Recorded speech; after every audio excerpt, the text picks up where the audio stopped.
ان اللہ علی کل شیء قدیر. اگر نہیں آتی تو یاد کریں، چھوٹی سی چیز ہے. ان اللہ، قرآن پاک میں ہے، علی کل، اللہ ہر چیز پہ قادر ہے. جو ہوتا ہے اللہ کے امر سے ہوتا ہے، جو ہوتا ہے اللہ کے حکم سے ہوتا ہے. کبھی اس عمل کے ذریعے اللہ کے خزانوں سے لے کر تو دیکھو، لے کر تو دیکھو، دیکھتا ہے. اور غیب کے خزانے سے دیکھتا ہے.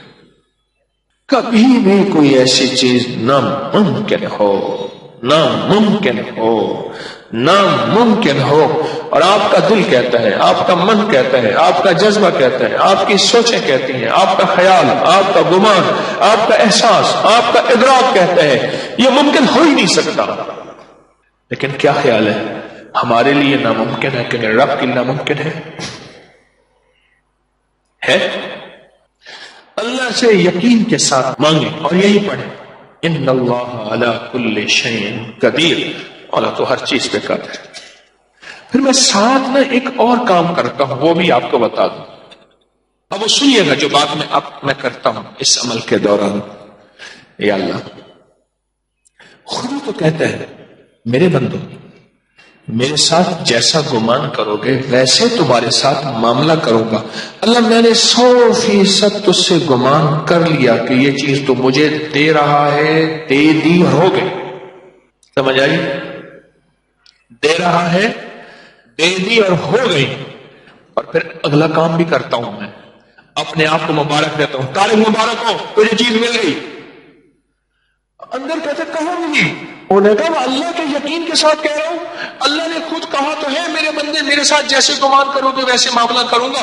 میں نے اللہ سے گمان کر لیا، اللہ نے دے دیا، اور اللہ سچا، اس کا وعدہ سچا، اس کا حبیب سچا، اس کا فرمان سچا. تو لہذا مل گیا، مل گیا، ہو گیا. اس یقین کے ساتھ ان اللہ علی کل شیء قدیر. سارا دن پڑھ، دنیا آباد ہو جائے، ان اجڑے دل کو آباد کر. اجڑا دل، جب یہ دل کی دنیا آباد ہوگی پھر دل کو روشنی ملے گی، پھر دل کو روشنی ملے گی. پھر اس روشنی میں سب کچھ دیکھے گا. جب اندھیرا ہوتا ہے تو کچھ نظر نہیں آتا.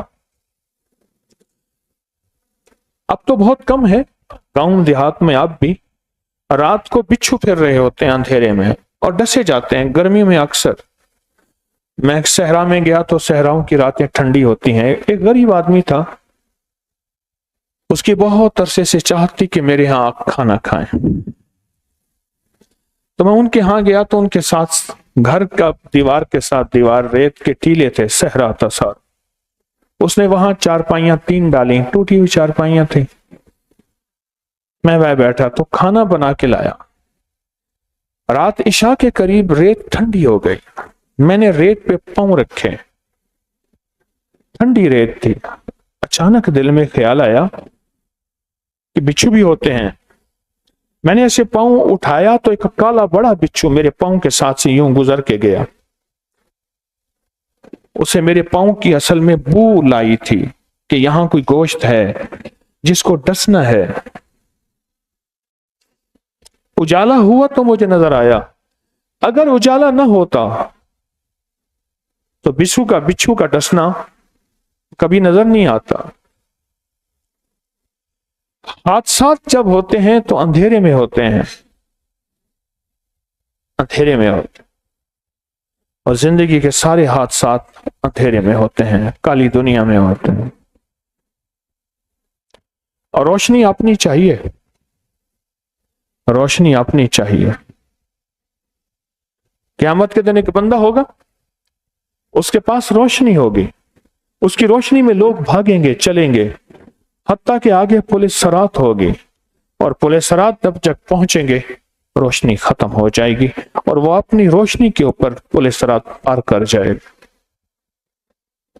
آقا کے پاس ایک شخص آیا، وہ گھر جانے لگا تو اس کے پاس روشنی نہیں تھی. حضور نے ایک ٹہنی دی، اس نے پکڑی اور اس میں شمع روشن ہو گئی اور وہ اس روشنی میں چلتے چلتے چلتے گھر پہنچ گیا. اپنی روشنی چاہیے، یہ شرط ہے۔ اگر کالی دنیا کا سفر روشنی میں طے کرنا ہے، کوئی حادثہ نہ ہو۔ آئی کالی دنیا سے ہیں، اندھیری دنیا سے، ماں کا اندھیرا پیٹ، کوئی اجالا نام کی چیز نہیں۔ اجالے، اس لیے ہر بچہ آ کے روتا ہے، مجھے وہاں سے کیوں نکالا؟ اور موت کے نام پہ اب بھی روتے ہیں، مجھے یہاں سے کیوں نکالا؟ کیونکہ انسانی مزاج اور طبیعت میں ہے کہ جہاں جاتا ہے وہاں اس کا دل لگ جاتا ہے، اور جہاں جاتا ہے وہاں اس کی طبیعت سمٹ جاتی ہے، جہاں بھی جاتا ہے۔ ماں کے پیٹ میں ہے، ماں کے پیٹ ہیں، تو کہتا ہے مجھے باہر کیوں نکالا؟ اور پھر یہاں دنیا زمین و آسمان کے پیٹ میں ہے، زمین و آسمان کے پیٹ، تو اس زمین و آسمان کے پیٹ میں کہتے ہیں کہ اب میں موت کے منہ میں کیوں جا رہا؟ آج ہم نہ دل کی دنیا کو روشن کرنے کا کچھ سوچتے ہیں، اس اندھیری دنیا سے نکلنے کا کچھ سوچتے ہیں، اس اندھیری دنیا سے نکلنے کا، اس اندھیری دنیا سے نکلنے کا سوچتے ہیں۔ دیکھو میری بات سنیں، اگر اندھیری دنیا کا سفر کیا تو آگے اندھیرا ہوگا، روشنی کا سفر کیا تو آگے روشنی ہوگی، پکی بات ہے، یہ حقیقی بات ہے۔ اگر من کی دنیا کو نہ چاہا، دل کی دنیا کو نہ چاہا، جذبوں کی دنیا کو نہ چاہا، تو آگے اندھیرا ہی اندھیرا ہوگا،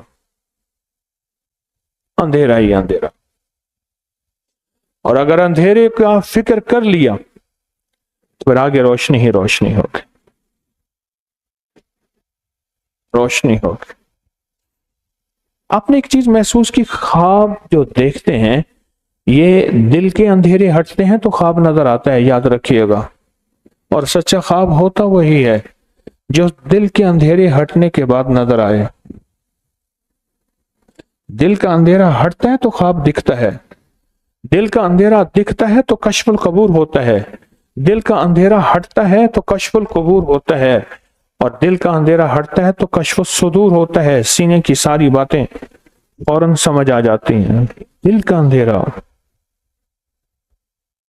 اگر دل کا اندھیرا نہ ہٹا، ہم کالی دنیا کا سفر جاری رکھے ہوئے ہیں، اور قبر ویسی کالی ہے، وہ تو اعمال کے نور کی وجہ سے روشنی آئے گی، قبر تو کالی ہے،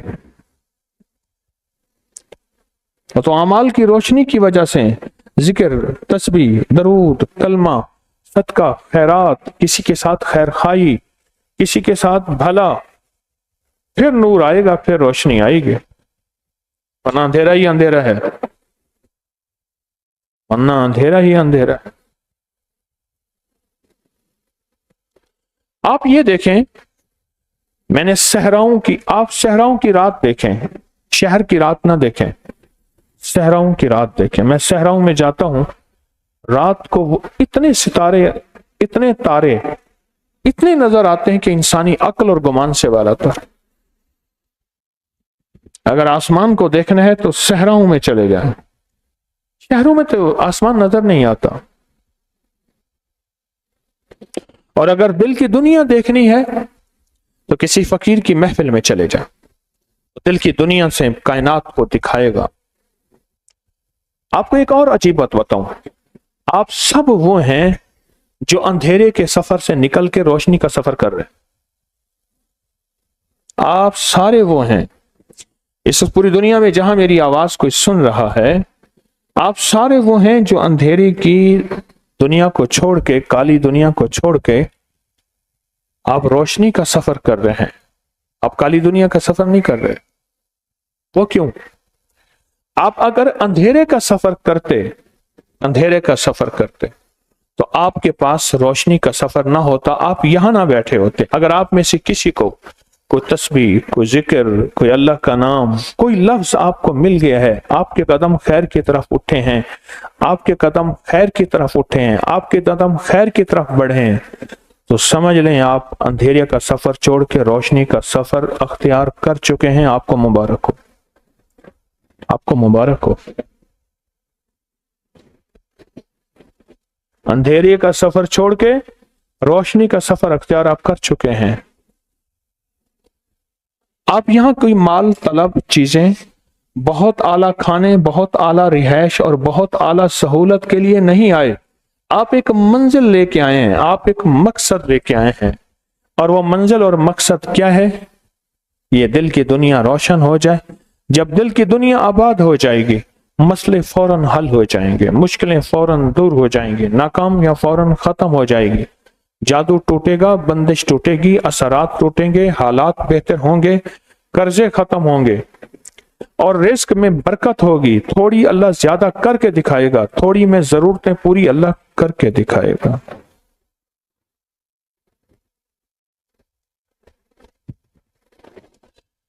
اس کو سوچیں کہ رزق کی، روح کی دنیا کیسے روشن ہو جائے، اور روح کی دنیا کیسے آباد ہو جائے، اور روح کیسے بامراد ہو جائے. اس کو سوچیں.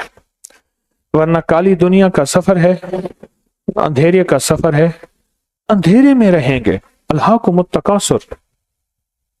فرمایا اے اندھیرے میں سفر کرنے والو، اپنی آنکھیں کھولو. قرآن کہتا ہے اگر تم نے آنکھیں نہ کھولی، اپنے دل کی دنیا کو روشن نہ کیا، تو پھر تمہارا سفر اگلا کیا ہے؟ حتی زرتم المقابر، حتی کہ قبروں میں چلے جاؤ گے.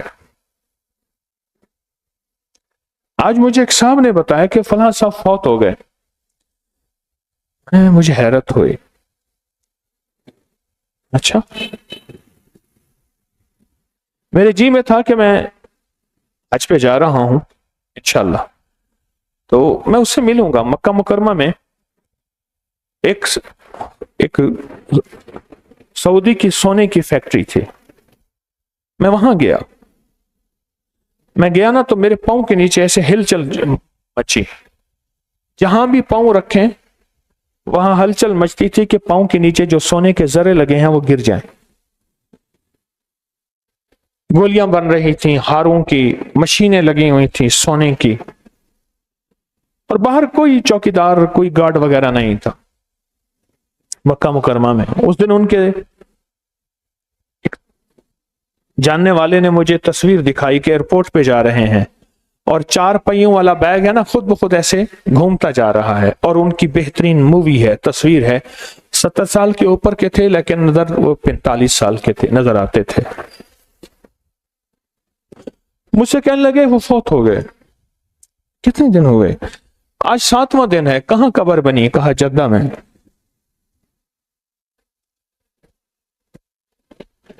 اس وقت سے میں یہی سوچ رہا ہوں، یقیناً اللہ نے ان کا خاتمہ ایمان پہ کیا. ہمارے لیے اچھا گمان ہے، اچھا گمان ہے، ہمارے اچھا گمان ہے. ہر مرنے والے کا انشاءاللہ خاتمہ ایمان پہ ہوا، اور اللہ ہمارا بھی کرے گا انشاءاللہ. اللہ ہمارا بھی کرے گا. کل ایک بچہ تھا تو بچے کے پاؤں کو میں نے ہاتھ لگایا. پہلے سر کو ہاتھ لگایا، پھر پاؤں کو ہاتھ لگایا. چھوٹا سا بچہ، سال 1 کا. اور میں نے پھر چہرے پہ ملا. میں نے کہا مولا یہ وہ پاؤں ہیں جو تیرے محبوب ہیں. نہ انہوں نے خطاؤں گناہوں کو دیکھا، نہ چلے، نہ سوچا، نہ گمان. اے اللہ اس چہرے کو دنیا آخرت کی رسوائیوں سے بچا.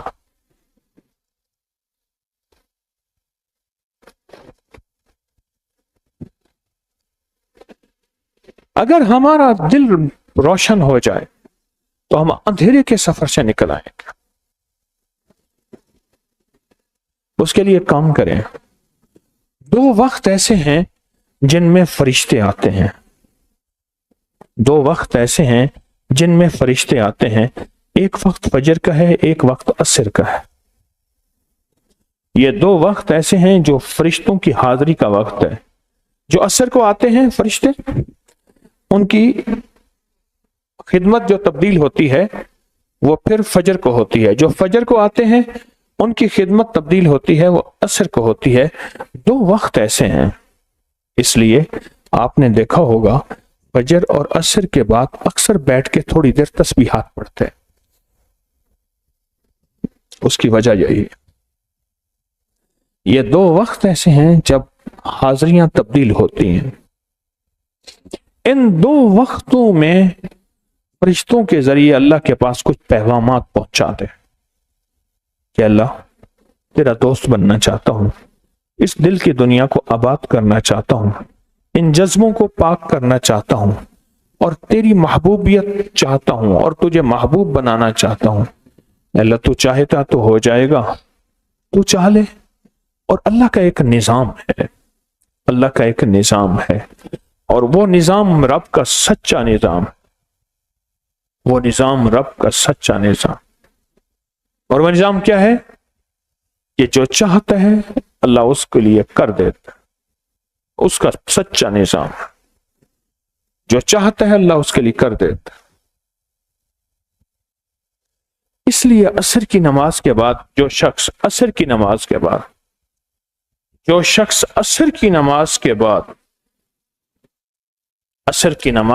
جو شخص کیا کرتا ہے، لا یجلیہا، بس سانس روک کے پڑھ لے، جتنی دفعہ پڑھ لے. عصر کی نماز کے بعد بڑے فیصلے ہوتے ہیں، اور فجر کی نماز کے بعد بڑے فیصلے ہوتے ہیں، طاقتور فیصلے ہوتے ہیں، بہت طاقتور فیصلے ہوتے ہیں. لا یجلیہا لوقتہا الا ہو، جو بندہ سانس روک کے اس کو پڑھ لے، سانس روک، اس کا دل روشن، اس کے جذبے روشن، اس کو ولایت ملتی، اس کو روحانیت ملتی، اس کو برکتیں ملتی ہیں، اس کو خیریں ملتی ہیں. چھوٹا سا لفظ ہے، کیوں؟ فرشتوں کی تبدیلی کا وقت ہے. عصر کے وقت جو بندہ عمل کرے گا اس کو دو فرشتے ملیں گے، آنے والے بھی جانے والے. کسی بھی نماز میں دو فرشتوں کی آمد نہیں ہوتی، ایک فجر میں اور ایک عصر میں. ایک آنے والے، ایک جانے والے. آنے والے کہیں گے یا اللہ یا لا یجلیہا لوقتہا الا ہو، پڑھ رہا تھا.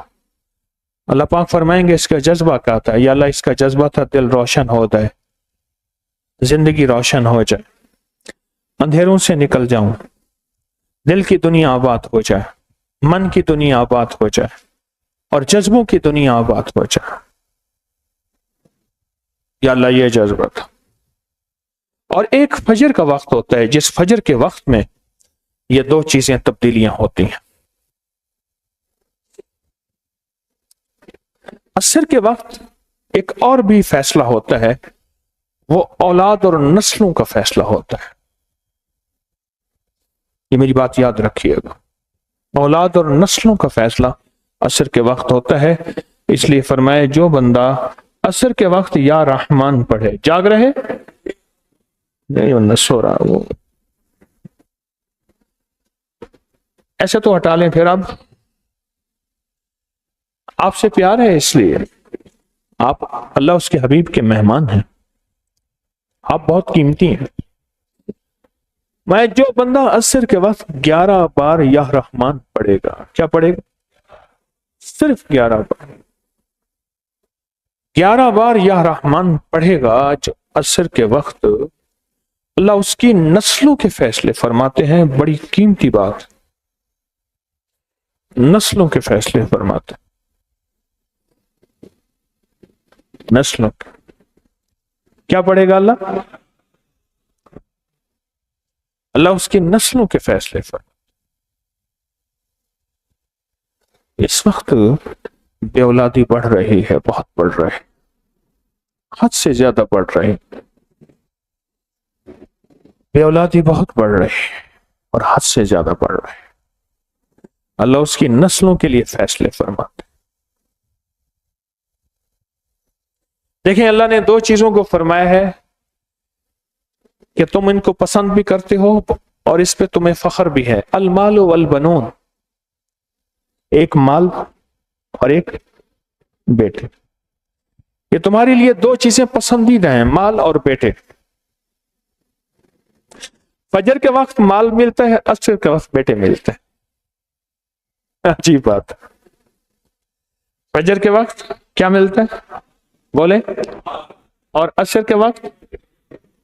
اچھا، فجر اور عصر کی تقسیم ہے، عجیب تقسیم ہے۔ عصر کے وقت طلسمات بہت ٹوٹتے ہیں، جادو بہت ٹوٹتے ہیں، بندشیں بہت ٹوٹتی ہیں، کیونکہ عصر کا وقت اصل میں بڑا نازک ہے، ظہر اور مغرب کے درمیان کا نازک وقت۔ انسان نے ظہر کو وقفہ کیا، فجر کا کام کیا ہوئے، اب وہ اس کو مغرب قریب نظر آتی ہے، اور یہ نماز بہت حساس نماز ہے، بہت حساس نماز، بہت حساس۔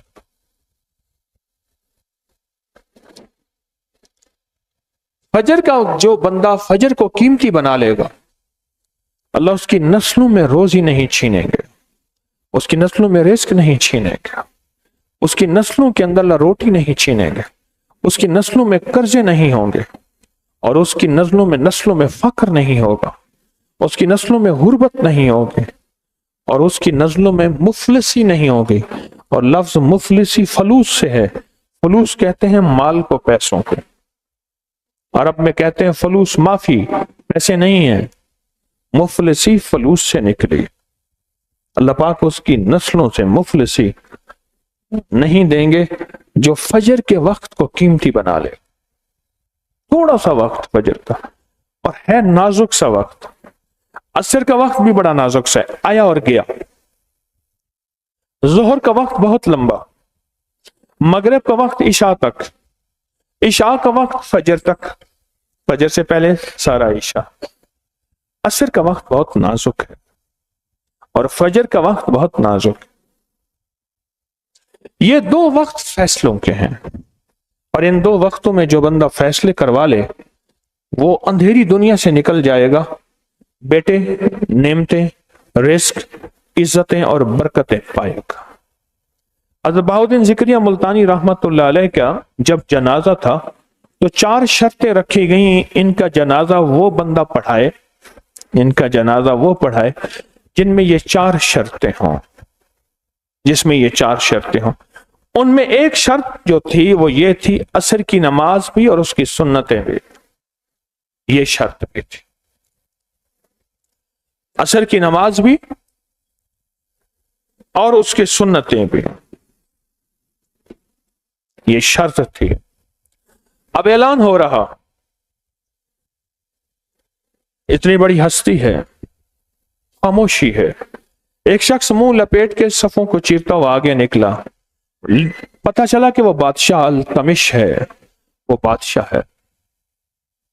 کہنے لگا یہ چیزیں میرے راز میں تھیں، میرے اور اللہ کے درمیان تھے، یہ چیزیں راز میں تھیں، میرے اور اللہ کے درمیان تھے،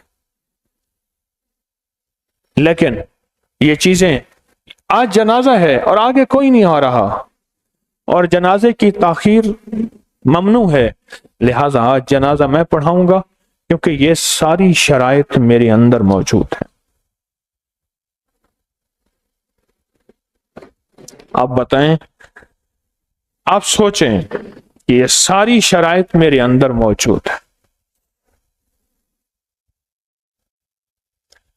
عصر کے وقت میں ایک اور چیز ہے، اور بڑی اہم چیز ہے۔ ایک تو میں نے عصر کے وقت میں عرض کیا، لا یجلیھا لوقتھا الا ہو، سانس روک کے پڑھ لیں، جتنی دفعہ پڑھ لیں، بہت ملتا ہے۔ ہم کالی دنیا صرف جادو کو سمجھتے ہیں، کالی دنیا وہ بھی ہے جب چہرے کی آنکھیں ہوں اور دل کی آنکھیں نہ ہوں۔ چہرے کی آنکھیں تو کتے کی بھی ہیں، چہرے کی آنکھیں تو گدھے کی بھی ہیں، چہرے کی آنکھیں تو خنزیر اور سور کی بھی ہیں، اور چہرے کی آنکھیں تو مردار کی بھی ہیں، اور چہرے کی آنکھیں تو اس شخص کی بھی ہیں جو ازلی شقی اور بدبخت ہے، اور چہرے کی آنکھیں تو اس کو بھی ہیں جس کو کلمہ نصیب نہیں ہوا۔ اگر میری بھی صرف چہرے کی آنکھیں ہوں، اس میں مجھ میں کیا فرق ہوا؟ ہاں، میری چہرے کی آنکھوں کے ساتھ میری دل کی آنکھیں بھی ہونی چاہیے.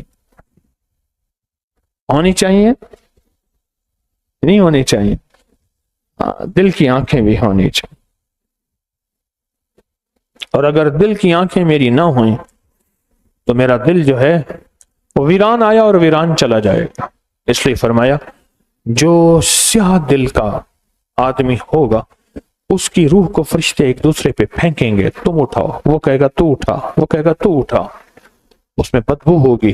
اور جس کا دل روح نورانیت میں ہوگا فرشتے اس سے چھینیں گے, کہیں گے, وہ کہے گا میں لے کے جاتا ہوں اس کی روح کو, اس کے دل کی نور کو, اس کے دل کی روشنی کو. وہ کہے گا میں لے کے جاتا ہوں, وہ کہے گا میں لے کے جاتا ہوں. حیران ہو گئی, اب حیران ہو گئی. اس لیے یہ تسبیحات فاطمہ کب پڑھنی ہے؟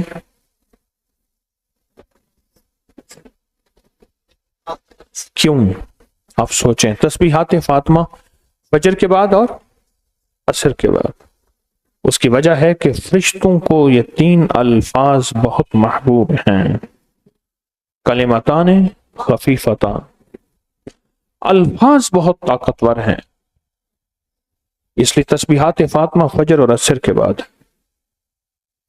یہ وقت فرشتوں کی تبدیلی کا ہے. اور میں نے پہلے بھی عرض کیا کہ فرشتوں کو دوست بنائیں. فرشتے جب دوست بن جائیں گے ہمارے ہر کام میں, ہر مشکل میں ہمارا ساتھ دیں گے.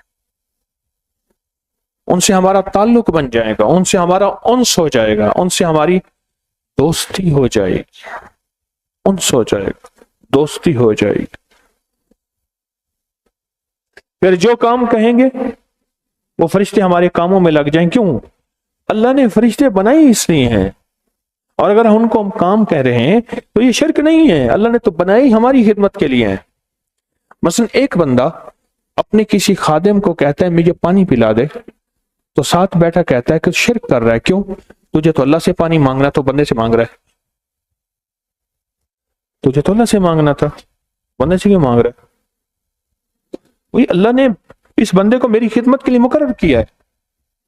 میں اس سے اگر مانگ رہا ہوں تو میں مجرم تو نہیں ہوں. عصر کے وقت کو قیمتی بنا اور فجر کے وقت کو قیمتی بنا. فجر کے جو لمحات ہیں, یہ فجر کے جو لمحات ہیں یہ رزق کے لیے بہت زبردست ہیں. اور رزق روحانی اور رزق جسمانی. جو کہتے ہیں میرے گھر میں رزق ختم نہ ہو, میری نسلوں میں رزق ختم نہ ہو, اور میری نسلوں میں فاقے نہ ہو, غربت نہ ہو. بڑے تمنگر دیکھے, بڑے مالدار دیکھے, ایسے ایسے لوگ دیکھے جن کے پاس خزانے ہی خزانے تھے, لیکن فقر اور فاقے کی جب لپیٹ میں آئے تو ہر چیز ختم ہو گئے. کیونکہ جب دینے پہ آتا ہے ان گنت دیتا ہے, اور جب لینے پہ آتا ہے پھر ان گنت لیتا ہے, اور اتنا لیتا ہے, اتنا لیتا ہے کہ فقر فاقوں اور غربت کی انتہا ہو جاتے. اتنا لیتا ہے, اتنا لیتا ہے. اپنی زندگی کے سفر میں ان 2 اوقات کو قیمتی بنا. کالی دنیا سے نکل جائیں گے, اچھا پھر کالی دنیا کے ساتھ کالے روگوں سے نکل جائیں گے. ایسے روگ, ایسے مسائل, ایسے مشکلات جو مجھے زندگی میں الجھا دیں, جو میرے رزق میں مجھے الجھا دیں, جو میری صحت میں مجھے الجھا دیں, جہاں ناکامیاں اور پریشانیاں میرے ارد گرد پیدا کر دیں, اور میرے حالات میں مجھے تنگیاں آ جائیں, میرے حالات میں مجھے سختیاں آ جائیں, کالے روگ ایسے ہوں, لوگ مجھے چھوڑ دیں, لوگ مجھ سے منہ موڑ جائیں, مجھے چھوڑ دیں, مجھ سے منہ موڑ جائیں. اور بیماریاں ایسی ہوں, چھوٹی سی بیماری ہو, چھوٹی سی. یہ آج کل گندم کی تھریشر, گندم کا سیزن ابھی ختم ہوا ہے. ایک صاحب مجھ سے کہنے لگے کہ فلاں بڑا ذمہ دار میرے پاس آیا, اور میں نے اس سے پوچھا کہ آپ جو ہے وہ عشر دیتے ہیں؟ انہوں نے کہا ہاں میرے پاس مدرسے والے آتے ہیں, میں ان کو گندم دے دیتا ہوں. کہ یہ عشر تو تول کے ہوتا ہے، عشر تو گن کے ہوتا ہے ذمہ دار پہ. جس کو بارانی زمین ہوتی ہے اس کا عشر اور ہے، جس کو ٹیوبل سے پانی پلاتا ہے اس کا عشر اور ہے. اللہ نے رعایتیں دیکھیں کیسی رکھی ہوئی ہیں. جو نہری پانی پلانا ہے اس کا عشر اور ہے. اللہ کی بارگاہ میں رعایتیں ہیں بہت ساری، اب اس کا عشر اور ہے. تو کہا میں وہ دے دیتا ہوں کہ عشر نہیں ہوگا.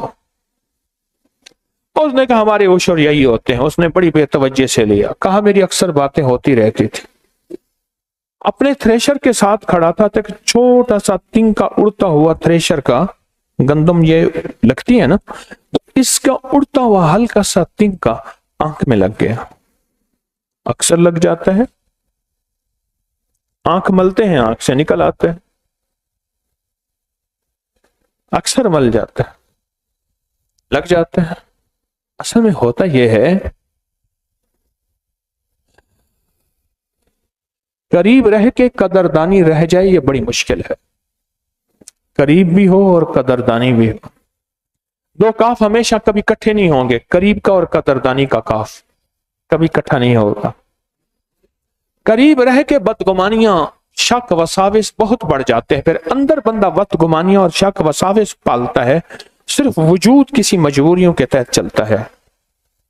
یہ لفظ میں پھر دہراؤں گا، اندر بندہ شک وساوس بدگمانیاں پالتا ہے اور پھر وجود کسی مجبوری کے تحت چلتا ہے.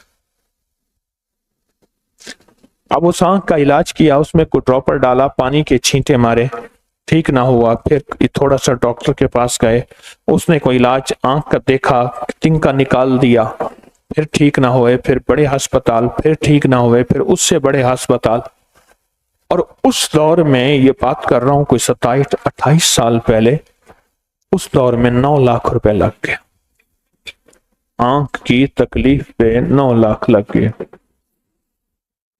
تو کہا میں عیادت کرنے گیا، حال احوال پوچھا، کہنے لگے ایسے ایسے تکلیف ہوئی. میں نے ان سے کہا کتنا لگا؟ کہا 9 لاکھ. میں نے کہا عشر بنائیں ذرا اپنا، عشر بنائیں. کہا اس کو ٹھا کر کے زمین لگی، اپنے منشی کو بلایا اور کہا کہ جتنی میری فصل ہے اس کا عشر بنا. جتنی فصل کپاس ہوتی ہے، گندم ہوتی ہے یا جو بھی ہوتی ہے، اس کو عشر بنا. جب عشر بنایا تو 9 لاکھ روپے نکلا. وہ لگ گیا، وہ لگ گیا، وہ ختم ہو گیا. یہ کالے روگ ہیں، ان کالے روگوں سے کیسے نکلیں؟ اس وقت ہوں گے جب دل کی دنیا میں روشنی آئے گی، دل کی دنیا میں نور آئے گا اور دل کی دنیا آباد اور شاد ہوگی. یہ اس وقت ہوگی جب دل کی دنیا روشن ہوگی اور آباد اور شاد ہوگی. یہ اس وقت ہوگا. اگر دل کی دنیا میں روشنی نہ آئی اور دل کی دنیا آباد اور شاد نہ ہوئی، پھر کالے روگ ہماری زندگی میں رہیں گے. پریشانیاں، مشکلات اور مسائل اور دکھ. اور اگر اگلی بات اس سے حیران کن ہے، اگر دل کی روشنی نہ ملی، اس کا ایک نقصان یہ ہوگا کہ ہمیں کالے لوگوں کو پتہ نہیں چلے گا. یہ میرا دوست ہے، یہ میرا دشمن ہے، یہ کون ہے؟ اس کا اندر کیا ہے؟ روشن ہے؟ اس کا اندر کیا ہے؟ اس کے اندر میں سیاہی ہے؟ اس کے اندر میں میرے لیے کیا ہے؟ اس کے اندر میں میرے لیے کیا ہے؟ کالی دنیا کا اور کالے لوگوں کا پتہ نہیں چلے گا، بہت پتہ نہیں چلے گا. اور انسان پھر ساری عمر لوگوں سے دھوکا کھاتا رہے گا. لوگ دھوکا دیں گے اور دھوکا دینے کے بعد خوش ہوں گے. ایک صاحب مجھ سے کہنے لگے، وہ کالج کی اسٹوڈنٹ فیڈریشن کے صدر تھے کسی کے، تو مجھ سے کہنے لگے آئیں فلاں بندے سے کھا پی کے آتے. میں چل پڑا. میں نے کہا دیکھ کھانا پینا تو انہیں ہے، میں نے نہیں کھانا. میں تیرے ساتھ چلتا ہوں. اچھا مجھے کہنے لگا میں جو کہوں گا نا تو نے تائید کرنی ہے. میں تسبیح لے کے بیٹھ گیا, جا کے ان کی تعریف کی. مجھ سے کہنے لگا ابھی آ رہا تھا نا آپ کی میں تعریفیں کر رہا تھا. اس کی تعریف کی, اس نے کی, وہ بڑا ہنسا, خوش ہوا. کہنے لگا کیا کھائیں گے, جو آپ کھلا دیں. اس نے فوراً کہا فلاں چیز لے آؤ, فلاں چیز لے آؤ, فلاں چیز لے آؤ. مجھ سے کہنے لگا کھائیں. میں نے کہا میں ایک تسبیح پڑھ رہا ہوں, اس تسبیح کے لیے اس وقت کھانا ضروری نہیں. اس تسبیح کے لیے اس وقت کھانا ضروری نہیں ہے. اچھا آپ کی مجبوری. ہاں میں کہہ رہا مرشد کا وظیفہ ہے, وہ بڑا اہم وظیفہ ہے, تھا بھی مرشد کا. اس نے کھایا پیا, خوب کھایا پیا. مجھ سے کہنے لگا واپسی پہ میں اس کو اسی طرح پھدو بناتا ہوں, پاگل بناتا ہوں, اور ایسے جو ہے اس کو بندر بناتا ہوں, یہ لا اس کا, اور کھا کے میں ایسے کرتا ہوں اور کھا کے آ جاتا ہوں. جب ہمارا دل روشن نہیں ہوگا, ہم کالی دنیا کے سفر سے نہیں نکلیں گے, پھر کالے لوگوں کو نہیں جانیں گے کہ یہ لوگ مجھے بے وقوف بنا رہا ہے, ٹھگ رہا ہے, نقصان کر رہا ہے, مجھے پریشان کر رہا ہے, میری دھوکہ دے رہا ہے, میرے ساتھ دغا کر رہا ہے, میرے ساتھ کیا کر رہا ہے. ہم تو سارے اندھیرے کے سفر میں, قبر کا اندھیرا, ماں کے پیٹ کا اندھیرا, اور یہ موجودہ اندھیرا جس کو ہم نے اجالا کہا ہوا ہے. اجالا کہاں ہے؟ تو سارا اندھیرا ہے. اجالا کس نے کہا ہے اجالا ہے؟ تو سارا ہے ہی اندھیرا. اس اندھیرے کا سفر کرتے کرتے آخر کار اندھیری دنیا میں پہنچ گئے اور آنکھیں بند ہو گئی, اور ہمیشہ کا اندھیرا ہماری زندگی کا لیے مقدر بن گیا. ہمیشہ کا اندھیرا.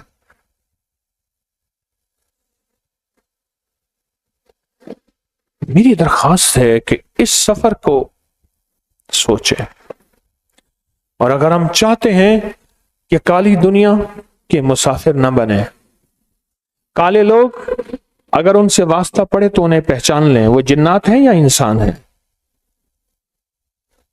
اور کالے روگ کہ کالی مصیبتیں ہماری زندگی میں نہ آئیں, اگر ہم یہ چاہتے ہیں تو ہمیں زندگی کے سفر میں پھر کچھ سوچنا ہوگا. اس کے لیے 2 لمحے مضبوط کرنے ہوں, ایک فجر کا لمحہ اور ایک عصر کا لمحہ, بڑے مضبوط کرنے ہوں. یہ 2 کنارے ہیں, کشتی فجر سے چلے گی, عصر تک پہنچے گی. ایک فجر کا کنارہ ہے, ایک عصر کا کنارہ ہے. یہ 2 کنارے ہیں ہمارے پاس, اور یہی 2 کنارے ہماری زندگی میں. بیٹھا ہوا تھا تو دریائے نیل کے کنارے ایک جگہ, تو گھر کی 2 کشتیاں تھیں, ایک موٹر سے چلنے والی تھی, ایک چپو سے چلنے والی تھی. وہ کیا کرتے تھے, کشتی میں بیٹھتے تھے دریائے نیل کے کنارے, دور جا کے سامان لے آتے تھے. میں دیکھ رہا تھا بیٹھا, دور کشتی جا رہی ہے, جا رہی ہے, جا رہی ہے, چپو سے چلا رہے ہیں. پھر سامان لے کے 2-3 گھنٹے کے بعد پھر آئے گھر کا سامان لے کے. سامنے اونٹنی بندھی ہوئی ہے, وہ ہے, ایک گاؤں تھا چھوٹا سا.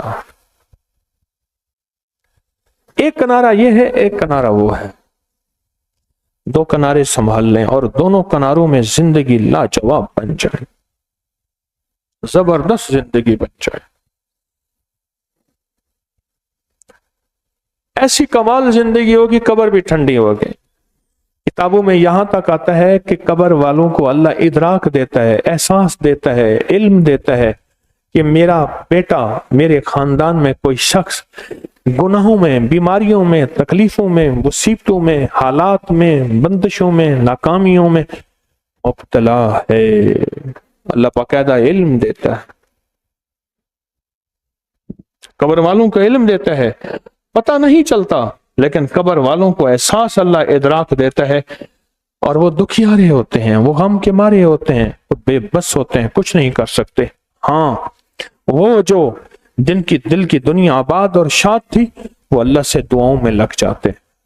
اے اللہ, میرا بیٹا, میرا پوتا, میرا رشتہ دار, یا میرا مرید, یا میرا خادم, یا اللہ اس مصیبت, اس تکلیف میں مبتلا ہے. اللہ اس کی تکلیف کو آپ دور کر دیں, اور اس کی پریشانی کو دور کر دیں. اللہ اس تکلیف میں مبتلا ہے. تیسری نسل پیچھے ایک شہزادہ تھا کہ وہ بھی سنا تھا کہ اسی طرح آیا تھا جنگل میں, تو یہ سوچ ہی رہا تھا تو ہرن بولا بادشاہ وہ بھی میں نے مارا تھا، اس کا نام یہ تھا، اس کی شکل یہ تھی، اس کے باپ کا، ہاں ہاں ہاں بالکل بالکل وہی، کہا وہ بھی میں نے مارا تھا۔ تو بادشاہ کو ایک دم غصہ آیا کہ تو نے میری نسلوں کو ختم کیا۔ تو بادشاہ کے غصے کو اس نے پڑھ لیا، کہنے لگا بادشاہ آپ کے اختیار میں ہوں، مجھے قید کریں، مجھے ذبح کریں، مجھے چھوڑ دیں، مجھے مارے، لیکن میرے اندر بھی ایک درد اور ہمدردی ہے، میں بھی ایک درد اور ہمدردی کے طور پہ یہ سب کرتا ہوں۔ اگر آپ میری ہمدردی کو سامنے رکھیں گے تو مجھے معاف کر دیں گے، اور میری ہمدردی کو سامنے نہیں رکھیں گے تو مجھے قتل کر دیں گے، تیر اور تلوار کا نشانہ بنائیں۔ بادشاہ کو ایک دم غصہ ٹھنڈا ہو گیا، بادشاہ وہاں سے واپس چلا، سوچنے لگا اس ہرن کا کیا کروں۔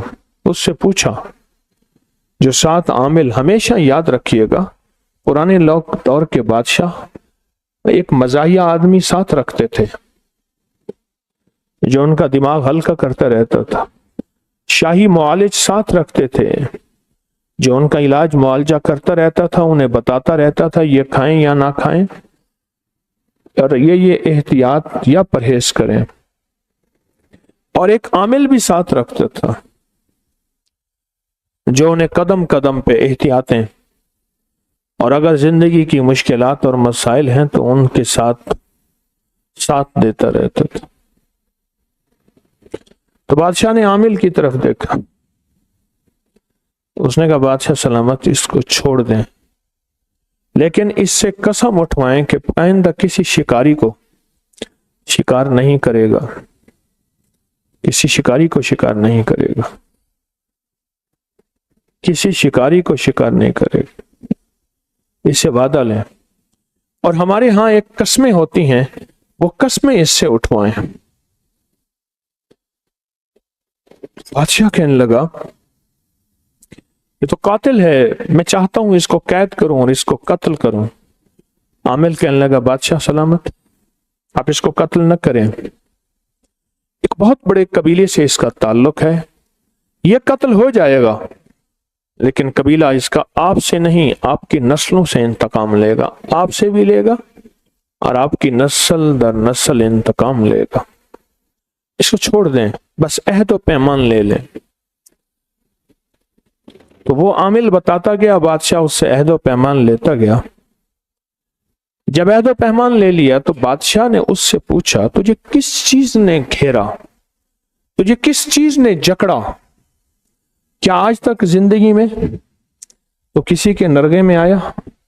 کہا 2100 سال میری زندگی ہے اور میں نے ساری زندگی لوگوں کو مارا ہے، لیکن صرف شکاریوں کو اور کسی کو نہیں۔ مجھے دکھ ہوتا ہے کہ ان زندہ جسموں کو یہ شکار کیوں کرتے ہیں، کیا ان کے پاس کھانے کو نہیں ہے؟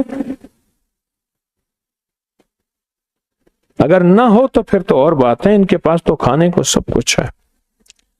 2100 سال آج تک کوئی بندہ مجھے نہ گرفتار کر سکا، نہ پکڑ سکا، نہ میں کسی کے نرغے میں آیا۔ یہ جھاڑیاں مجھے پکڑیں، میں خود حیران ہوں، یہ جھاڑیاں نہیں تھیں، کوئی طاقتور دنیا تھی جس نے مجھے پاؤں سے بھی جکڑ لیا اور سینگوں سے بھی جکڑ لیا۔ تو اس سے پوچھا تو نے کیا پڑھا تھا؟ اس نے کہا بادشاہ سلامت میں نے ساری زندگی حروف تہجی پہ جان ماری ہے اور حروف تہجی پہ محنت کی ہے اور حروف تہجی کو اپنی زندگی کا ساتھی بنایا ہے، اپنی سانسوں میں نے حروف کو رچایا ہے، بسایا ہے، اور اس کو اعتماد سے پڑھا بھی ہے، لکھا بھی ہے۔ میں نے انگلی پہ ہمیشہ حروف تہجی الف سے لے کر یا تک لکھتا ہوں اور پھر لکھتا ہوں اور پھر لکھتا ہوں اور پھر لکھتا ہوں۔ شہادت کی انگلی میری قلم ہوتی ہے اور دوسرا ہاتھ میری تختی ہوتی ہے، اور میں قلم اور تختی سے لکھتا چلا جاتا ہوں اور حروف تہجی کو اپنی جان اپنی زندگی سے زیادہ عزیز سمجھتا ہوں، اور یہ حضوف تہجی کا رزلٹ ہے جس نے اس کو جکڑ دیا۔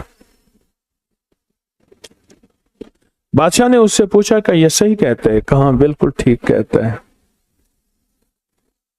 اور اس نے کہا کہ بادشاہ سلامت اس سے کہیں اپنے ہاتھ پہ حروف تہجی لکھ کے آپ کی آنکھوں پہ پھیرے،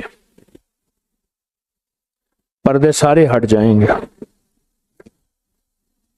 اس نے ہاتھ پہ حروف تہجی لکھی اور بادشاہ کی آنکھوں پہ ایسے پھیر دی، ایک دم پردے ہٹے۔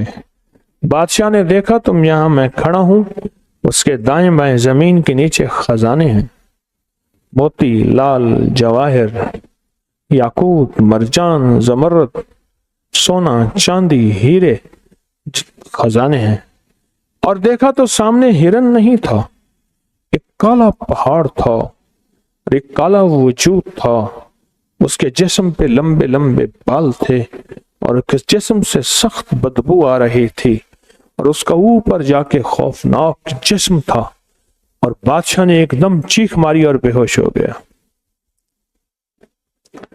جب ہوش آیا تو وہ معالج تھا، اس نے کہا بادشاہ سلامت، جان کی امان پاؤں تو آج تک اس لیے میں نے آپ کے چہرے پہ، آنکھوں پہ یہ ہاتھ نہیں پھیرا، کیوں؟ ایسی دنیا ایسی کائنات نظر آتی ہے جو انسان سے برداشت نہیں ہو سکتی، ایسی کائنات نظر آتی۔ اور کہا ہوش کیسے آیا؟ کہا یہی ہاتھ میں نے آپ لکھ کے حروف تہجی کا آپ کے جسم پہ، سر پہ، بدن پہ پھیرا، یہ سب آپ کے سامنے گواہ ہیں، آپ کے غلام اور خدام، اور آپ کے جسم میں ہوش آ گیا۔ اور فرمایا ہرن، اور میں آپ نے اسے عہد و پیمان دیا تھا، میں نے اس کو آزاد کر دیا، اب اس کا ہمارے قریب رہنا نہ مناسب تھا نہ ہماری ضرورت تھی۔ امیر سبکتین نے کہا کہ مجھے بھی حروف تہجی سکھاؤ، حروف تہجی سکھاؤ، اور میں بھی حروف تہجی سے الف با سے لے کر یا تک اس سے فیض پانا چاہتا ہوں اور اس سے خیر پانا چاہتا ہوں اور حروف تہجی کی برکتیں لینا چاہتا ہوں۔ تو اس نے روزانہ اس کو سکھانا شروع کر دیا۔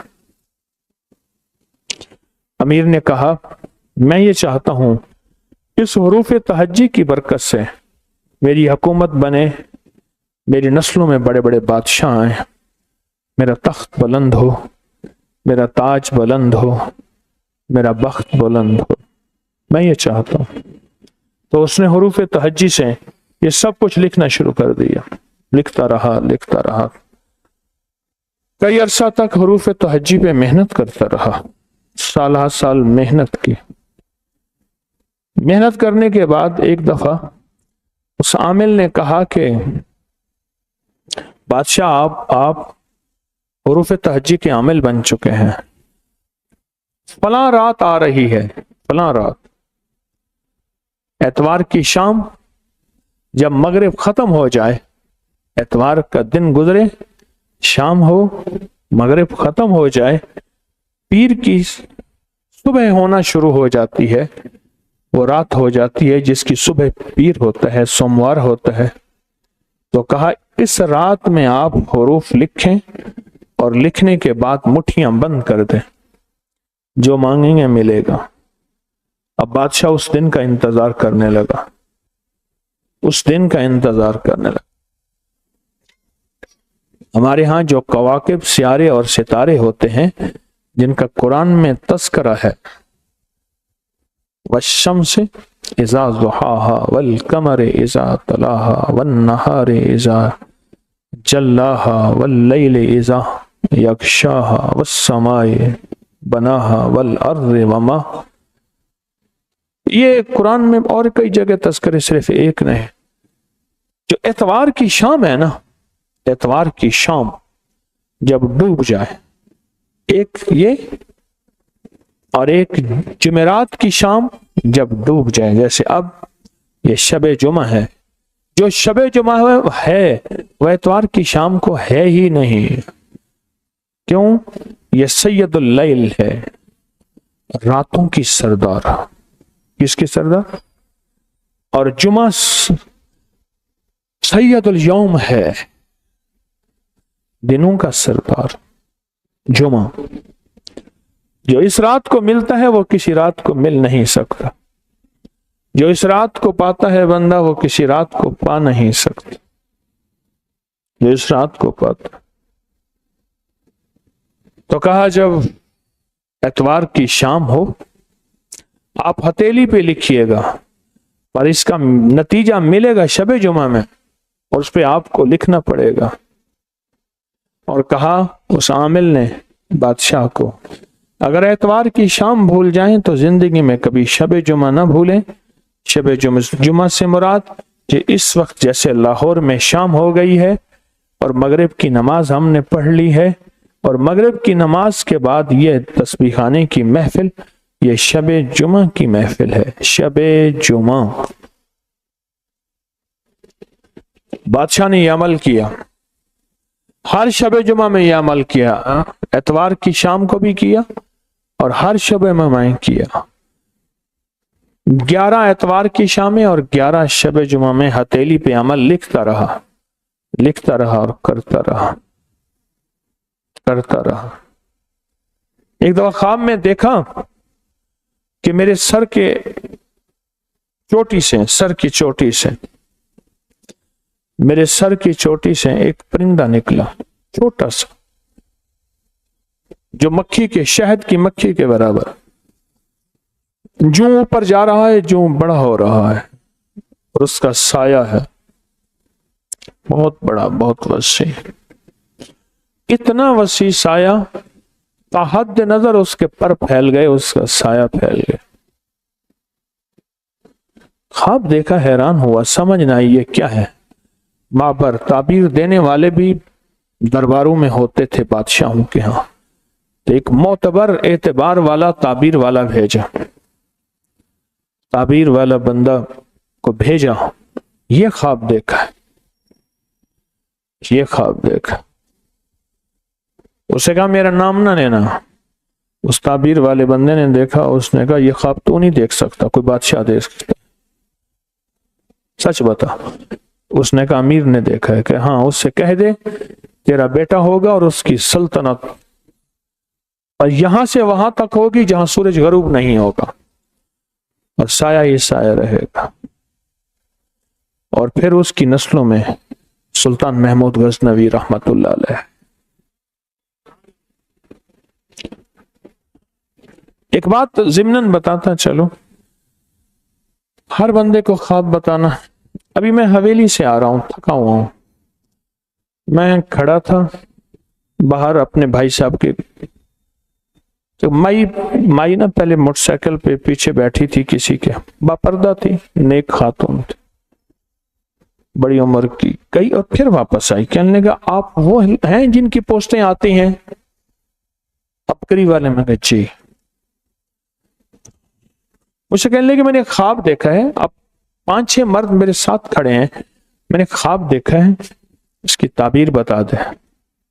میں نے کہا خواب کی تعبیر سڑکوں پہ نہیں ہوتی، لکھ کے ہوتی ہے، پھر میرے منہ سے جو نکل جائے گا ہو جائے گا، یہاں نہ پوچھیں۔ مائی کو غصہ آ گیا، اس نے جو مجھے سنائی وہ سنائی، خوب سنائی اور بہترین سنائی۔ اچھا مجھے ذرا برابر غصہ نہ آئے، اس لیے لوگ تعریفیں بھی تو کرتے ہیں، چلو ایک آدھ ایسا بھی تو ہو جائے، اس لیے غصہ نہیں آتا۔ لیکن میں نے اس کے بعد میں گاڑی میں بیٹھا تو میں نے ایک جو بیٹھے تھے احباب سے ایک بات کہی، میں نے کہا جس وقت وہ سنا رہی تھی اس وقت مجھے دکھ دے رہی تھی اور میرا دل ستا رہی تھی خاتون، اور یہی وقت ہوتا ہے بد دعا دینے کا کہ بے ساختہ دل سے بد دعا نکلتی ہے اور یہیں بیڑے غرق ہو جاتے ہیں، بربادیاں ہو جاتی۔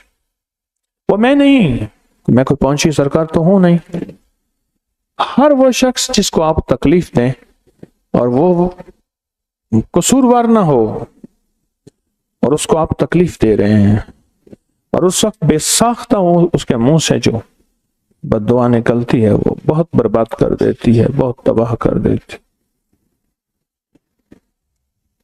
تو سلطان محمود غزنوی بادشاہ بنا، اس کے تعبیر یہ نکلے، اور اس بادشاہ بننے کے پیچھے حروف تہجی کا فیضان ہے، حروف تہجی کی برکات ہیں، حروف تہجی کے ثمرات ہیں، اور حروف تہجی کی کرامتیں اور کمالات ہیں اس کے بادشاہ بننے۔ ہم تو حروف تہجی کو سمجھتے ہی کچھ نہیں۔ ایک صاحب مجھ سے کہنے لگے کہ جنگلوں سے نکلتے نکلتے آخرکار انہوں نے گرفتار کر لیا، اور گرفتار کر کے جیل میں ڈال دیا، اپنے ملک کی جیل میں ڈال دیا۔ تو کہا کہ ہم نے کسی طرح اس کے پاس خاص حروف تہجی بھیجے کہ تیرے پاس کچھ نہیں ہے، پاک زمین پہ لکھتا رہے مٹاتا رہے، دیوار پہ لکھتا رہے مٹاتا رہے، ہتھیلی پہ لکھتا رہے مٹاتا رہے، یہ تجھے دشمن کی قید سے نکالے گے۔ اس تک یہ پیغام کسی طرح پہنچایا، بڑی مشکل سے۔ کیسے پہنچایا، کس طرح پہنچے؟ بڑی مشکل سے پہنچایا۔ جب اس تک یہ پیغام پہنچایا تو وہ لکھتا رہا۔ آپ خود سوچیں، دشمن کی قید میں، ظالم کی قید میں، اور اس پہ کیا زیادتی اور کیا ظلم ہوا ہوگا، اور پھر اس نے کس بے چینی، بے کلی اور بے قراری سے لکھا ہوگا۔ سوچیں تو صحیح، اس کی بے چینی کا انداز دیکھیں، اور یاد رکھیے گا دعاؤں کی قبولیت کا راز بے چینی ہوتی ہے، عمل کی قبولیت کا راز بے چینی ہوتی ہے، عمل کی طاقت کا راز بے کلی بے قراری ہوتی ہے، جس کو قرآن کہتا ہے امن یجیب المضطر اذا دعا۔ کون ہے جو بے چین دلوں کی دعاؤں کو سننے والا ہے؟ اللہ کہتا ہے میں تو ہوں۔ تیری دعا ہو اور اس میں بے چینی ہو، اس لیے فرمایا مظلوم اگر مسلم کیا غیر مسلم ہے، اس کی دعائیں عرش کو جا کے ہلاتی ہیں۔ مظلوم کے لیے مسلمان ہونا ضروری نہیں ہے، مومن ہونا ضروری نہیں ہے۔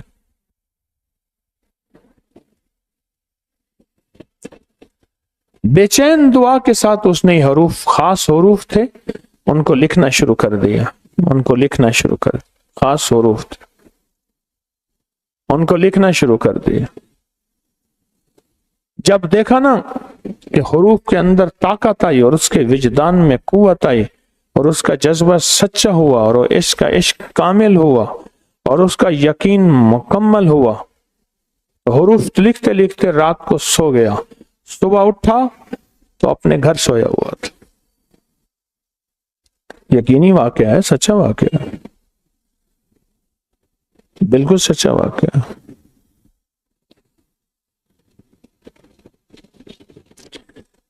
حروف تو ہماری زندگی میں بس اگر کھل جائیں تو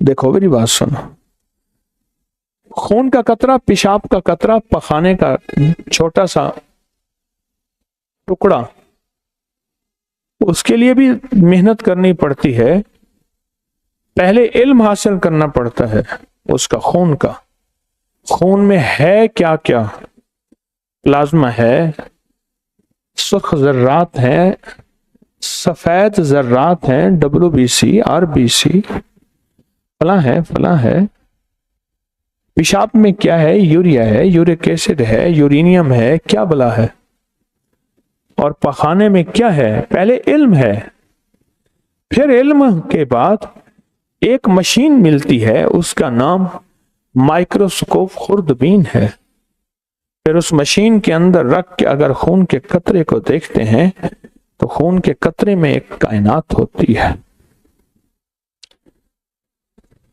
حرام چیزوں پہ اگر محنت کریں تو ان کی دنیا کھل جاتی ہے، حلال نورانی اور روحانی حروف پہ محنت کریں، کیا ان کی دنیا نہیں کھلے گی؟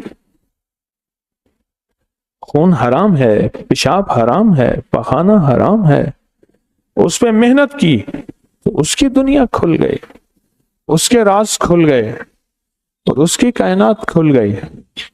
اگر اس زندگی پہ محنت کریں، حروف کی زندگی پہ، تو اس پہ سوچیں کہ کتنی دنیا کھلے گی اور ہمارے کتنے نام بنیں گے، کام بنیں گے، مسائل حل ہوں گے۔ سوچیں، اور ہماری کتنی زندگی اور دنیا بنے گی، سوچیں تو صحیح۔ حروف محنت مانگتے ہیں، حروف محنت مانگتے ہیں، یقین مانگتے ہیں، اور توجہ مانگتے ہیں، اور دھیان مانگتے ہیں۔ اور جو شخص حروف پہ محنت کر لے، حروف اس کو خالی نہیں لوٹاتے، اس کو بے بہا دیتے ہیں۔ عزت، دولت، رزق، صحت، زندگی، خوشیاں، خوشحالیاں، کامیابیاں اس کو بے بہا دیتے ہیں حروف، اور اس کو زندگی میں حیرت انگیز دنیا دیتے ہیں حروف۔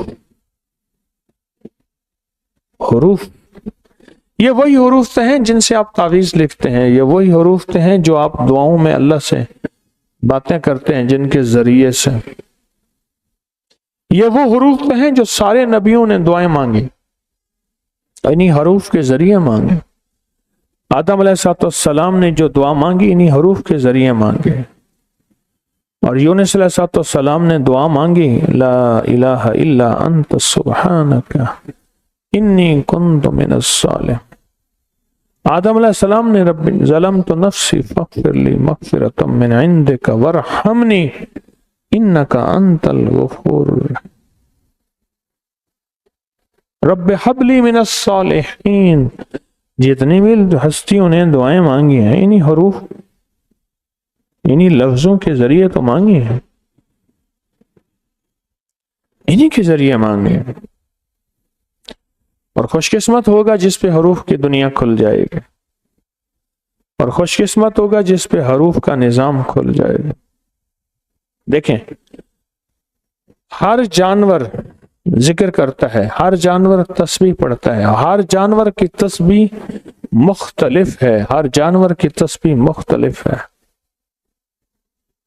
یہ جو ہدہد ہے، ہدہد جس نے کہا تھا کہ ایک ملکہ بلقیس ہے سلیمان علیہ السلام کو، قرآن میں ہدہد کا تذکرہ ہے، ذکر ہے، قرآن میں ہے اس کا تذکرہ، اس کا ذکر۔ ہدہد کے اندر جو تاثیر رکھی ہے اس کے پورے جسم کے پروں پہ ہمیں نظر نہیں آئے گا، اس کے پورے جسم کے پروں پہ سارے حروف تہجی لکھے ہوئے ہیں، جتنا بھی اس کے پر ہیں سارے پروں پہ اندر باہر حروف تہجی لکھے ہیں، اور یہ حروف تہجی 29 ہیں، یہ 29 حروف تہجی 101 بار لکھے ہوئے ہیں۔ 29 حروف تہجی، یہ 29 ایک دفعہ بنا، دوسری دفعہ 29 لکھیں، دوسری دفعہ بنا، پھر تیسری دفعہ 29 لکھیں، یہ تیسری دفعہ بنا، اس طرح 101 بار حروف تہجی لکھے ہوئے ہیں، 101 بار ہدہد کے جسم پہ، اس کے پروں پہ۔ اس کا قرآن میں تذکرہ آیا ہے، حروف تہجی لکھے ہیں۔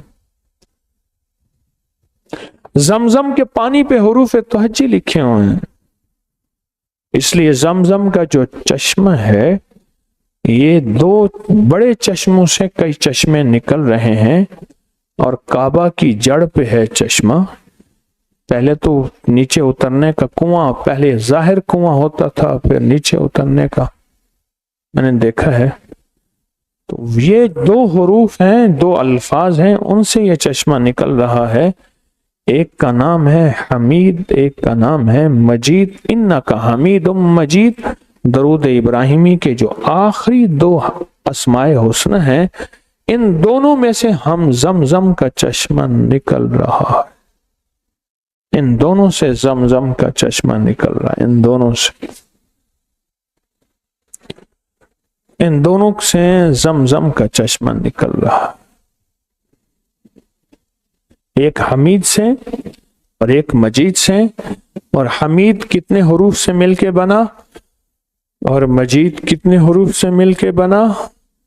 اور بات سنیں، زمزم کا جو پانی ہے اس پانی پہ حروف لکھے ہوئے ہیں۔ اب کہیں گے پانی پہ حروف کیسے لکھا ہے؟ اللہ نے انسان کا جسم پانی پہ نقشہ بنایا ہے، انسان کے جسم کا جو نقشہ ہے یہ پانی پہ بنا ہے اور اس کو یہ وجود دیتی ہے۔ اور آج کی سائنس کہتی ہے یہ پانی آپ سمجھتے ہیں، اس میں پانی نہیں ہے، اس میں یہ بھی ہیں، یہ بھی ہیں، یہ بھی ہیں، اور اس پانی کے اندر سے جب سب کچھ نکال لیتے ہیں پھر وہ پانی نہیں رہتا، پھر اس میں سارے منرلز، اس میں ساری طاقتیں ڈال دیتے ہیں تو وہ پانی ہوتا ہے۔ پانی کو تو ہم پانی سمجھتے ہیں، سائنس کہتے ہیں نہیں، پانی سینکڑوں اجزاء سے مل کے ایک پانی بنا ہے۔ روحانیت ایک سائنس ہے، ضروری نہیں ہر بندے کو یہ سائنس سمجھ آ جائے، یہ پوری دنیا ہے، پوری سائنس ہے، ہر بندے کو سمجھ آ ہی نہیں سکتے۔ روحانیت کی سائنس، یہ پانی پہ بھی حروف تہجی لکھے ہوئے ہیں۔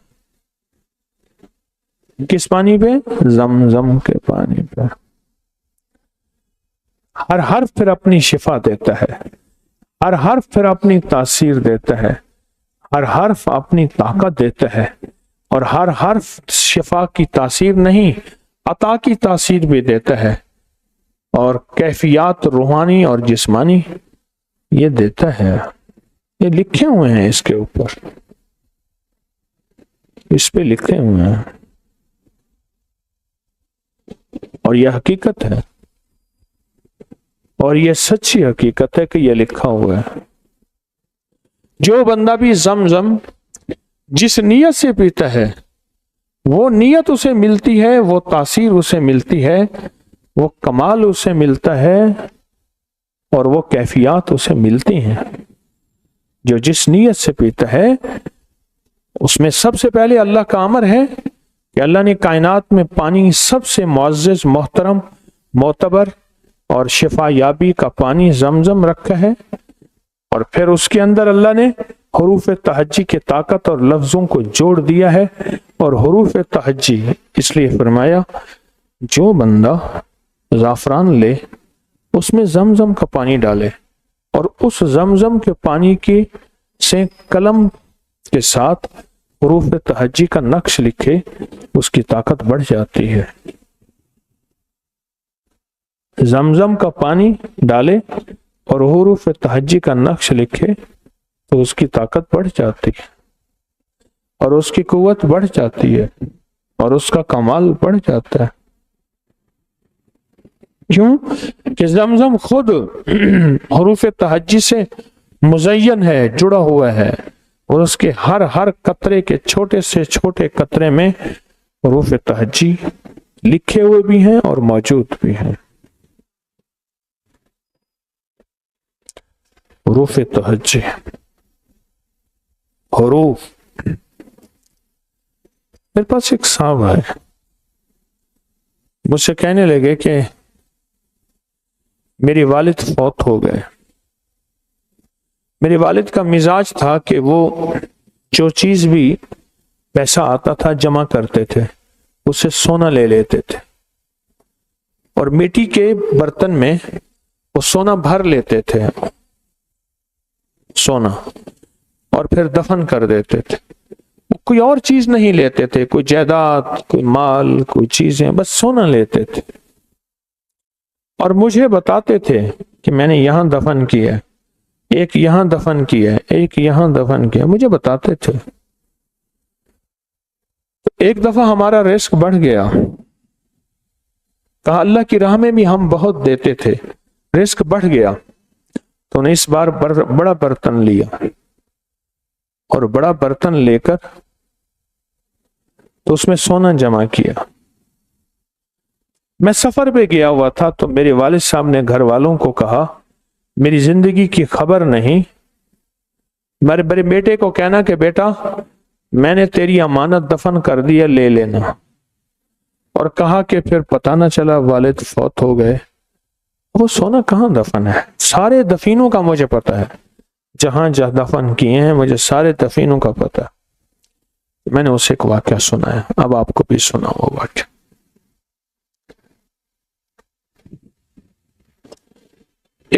مکہ کے ایک تاجر تھے، وہ تجارت میں جا رہے تھے، تو ان کے پاس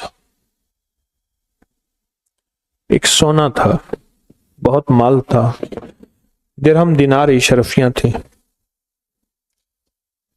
انہوں نے ایک صاحب کے پاس وہ رکھوا دی، اور وہ امانت دار مشہور تھے۔ میں واقعہ کو مختصر کر رہا ہوں۔ امانت دار مشہور تھے۔